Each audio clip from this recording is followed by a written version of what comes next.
ভাবো তো, যদি আমি বলি পরের বার কেউ তোমার দিকে কথার ছোড়া ছুড়ে দেয়, তুমি এমনভাবে উত্তর দিতে পারবে যে তারা শুধু চুপই করবে না, হয়তো তোমার শত্রু বন্ধুত্বে পরিণত হবে। আমরা সবাই সেই অনুভূতিটা চিনি, যখন কেউ আমাদের সামনে অপমান করে আর আমরা শুধু হাসি দিয়ে উড়িয়ে দেই। ভেতরে ভেতরে পড়ে যাই, কিন্তু কোনো উত্তর খুঁজে পাই না। তারপর কয়েক ঘন্টা পরে শাওয়ারে দাঁড়িয়ে হঠাৎ মনে হয়, আরে তখন এই কথাটা বললে পারফেক্ট হতো, কিন্তু তখন সময়টা চলে গেছে। সেই মুহূর্তগুলো শুধু লজ্জারই না, এগুলো ধীরে ধীরে আমাদের আত্মসম্মানকেও খেয়ে ফেলে। আমাদের শেখায় চুপ থাকাই ভালো, ঝামেলা না বাড়াই। কিন্তু সত্যিটা হলো, চুপ থাকা মানে সম্মান রক্ষা না, বরং চুপ থাকা মানে নিজের সম্মানটা ধীরে ধীরে অন্যের হাতে তুলে দেওয়া। তোমাকে একটা গল্প বলি আমার নিজের জীবন থেকে। গত বছর অফিসে বড়সড় প্রজেক্ট শেষ করলাম, যেটা কোম্পানিকে লাখ টাকার ক্ষতির হাত থেকে বাঁচিয়েছিল। সবাই প্রশংসা করছিল। তখনই জেমস নামের এক সহকর্মী টেবিলে বসে হাসতে হাসতে বলল, ওয়াও, অবশেষে কিছু করেছো তুমি, অনেকদিন ধরে তো শুধু ফাঁকিই মারছিলে। সারা রুমটা নিস্তব্ধ, সব চোখ আমার দিকে। আমি কি করলাম জানো? হাসলাম, তারপর বললাম, আরে চেষ্টা করছি তো। তারপর চুপ। বাইরে থেকে আমি শান্ত ছিলাম, ভেতরে আমি ভেঙে পড়ছিলাম। ঘরে ফিরে সেই কথাগুলো বারবার মাথায় ঘুরতে থাকলো। কেন কিছু বললাম না? কেন নিজেকে রক্ষা করতে পারলাম না? এইভাবে এক একটা মুহূর্তে আমরা নিজেদেরকে একটু একটু করে হারিয়ে ফেলি। তখন আমি ঠিক করলাম, এনাফ, এবার পরিবর্তন দরকার। আমি শিখব কিভাবে শান্তভাবে বুদ্ধিমত্তার সঙ্গে নিজের সম্মান রক্ষা করতে হয়, কিভাবে না চেঁচিয়ে না আঘাত করে নিজেকে সম্মানের সঙ্গে উপস্থাপন করা যায়। তখন আমি এমন 5টা স্ট্র্যাটেজি শিখেছিলাম যেগুলো আমার জীবন পাল্টে দিয়েছে। তার আগে 3টা ভুল বলি, যেগুলো আমরা প্রায় সবাই করি। আমাদের প্রথম ভুল হলো মিথ্যে হাসি। যখন কেউ আমাদের অপমান করে আমরা হেসে ফেলি, ভেতরে ভেতরে কষ্টে জ্বললেও বাইরে থেকে হাসি। ভেবে নেই এতে পরিস্থিতি নরম হবে, কিন্তু আসলে আমরা নিজেরাই বলছি, হ্যাঁ তুমি ঠিক বলেছ, এবং তারা বারবারই তাই করবে। দ্বিতীয় ভুল হলো নিজের ব্যাখ্যা দিতে ছুটে যাওয়া। তুমি যদি বলো, না না ব্যাপারটা এমন না, আমি আসলে, এভাবে বুঝাতে গিয়ে আমরা তাদের কথাটাকেই সত্যি করে ফেলি। তারা তো চাইছেই তুমি প্রতিরক্ষা করো। তুমি যদি তর্কে ঢোকো তাহলে তুমি হেরে গেলে। তৃতীয় ভুল, জমে যাওয়া। যখন কেউ আঘাত করে আমরা একদমই স্থির হয়ে যাই, কিছু বলতেই পারি না, মাথা পুরো ফাঁকা হয়ে যায়। আর সেই না বলা কথাগুলো বছর বছর ধরে আমাদের ভেতরে বেদনা হয়ে জমে থাকে।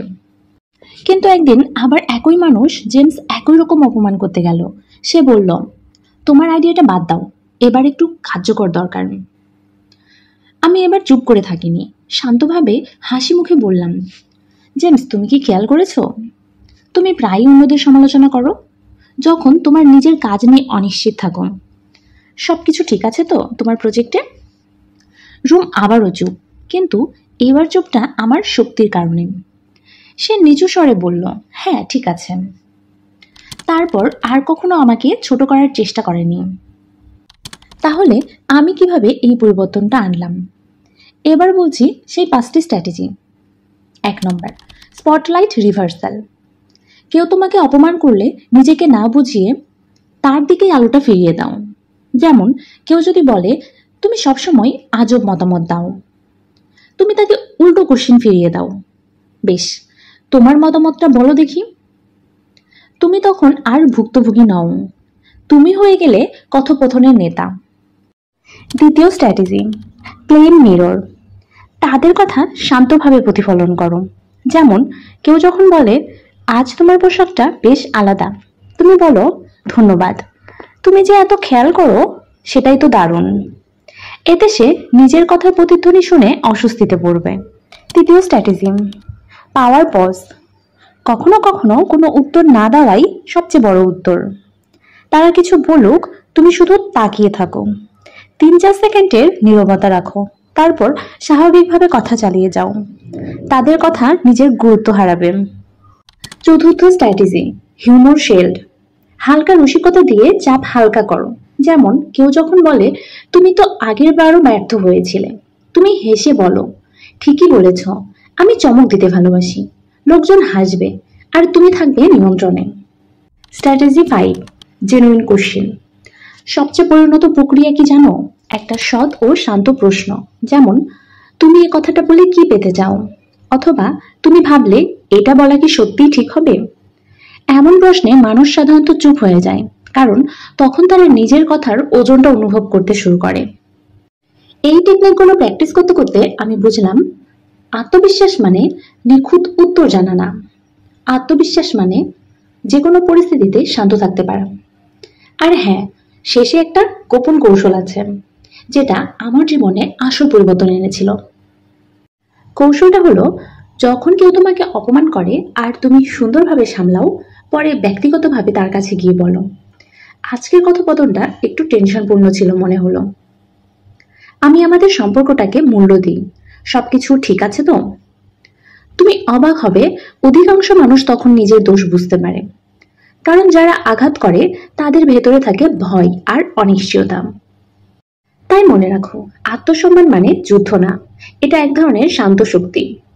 যখন তুমি নিজেকে সম্মান করতে শিখবে, তখনই দুনিয়া তোমাকে সেই সম্মান ফিরিয়ে দেবে। তাহলে বলো, তুমি কোন স্ট্র্যাটেজিটা প্রথমে চেষ্টা করতে চাও? কমেন্টে তা লিখে জানাও। আর এমন আরো বাস্তব মানসিকতা নিয়ে ভিডিও পেতে চাইলে চ্যানেলকে অবশ্যই সাবস্ক্রাইব করে পাশে থেকো। মনে রেখো, তুমি দুর্বল না, তুমি শুধু এখনো নিজের শক্তিটা চিনে ওঠোনি।